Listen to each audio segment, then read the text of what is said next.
Okay, so following up with last week, Timsy's been doing heaps of rowing and his position looks a whole lot better, but he doesn't actually know what he's looking at on the screen. Okay, that's a big problem. When we go here, there's a few little details we have on the screen that are really important. Okay, so we have our stroke rate or stroke rate per minute in the top right. We have our rating, which is that big guy here, and then we have meters. Okay, and if we also change the units over, we can check watts, or we can check calories. But we're gonna go with meters, okay? So now Timsy's gonna pick up the handle and start his rowing. And we're just gonna start at a medium pace, so nothing too crazy. What we're focusing on here is going for a long and slow sort of row. We're not trying to go too fast, not trying to go too slow. And we'll see the rating in the top right hand here, it's 24. Now, rule of thumb, 20 to 30 is kind of a manageable pace for most people. We can hold a semi-decent rating.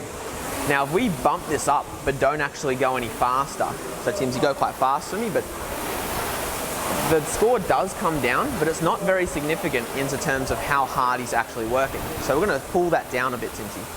Now what I want you to do is go back to that 20 to 30 mark and put some power into your strokes.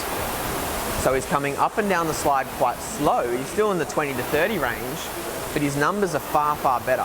So what does that mean? He's being more efficient. Now if we think of squatting, right, when you lift a very, very heavy weight, you take your time between efforts, you breathe, you set yourself up. If you're doing 40 kilos, you're not just gonna go here and go a million miles an hour, you're gonna set yourself up. Similar with 80, similar with 100, similar with 150, okay? So next time you're looking at the screen, check your rating. Is it a long, slow road? Maybe 20 to 30. If you're trying to get more power out of it, look at the big number on the screen, okay? For a bloke, if you're hitting in the 20s, low 30s, you're doing pretty well. If you're a chick and you're hitting 30s to 40s, you're doing really well. So reference the screen, give it a go, and then make sure you hold yourself accountable while you're doing your rowing efforts.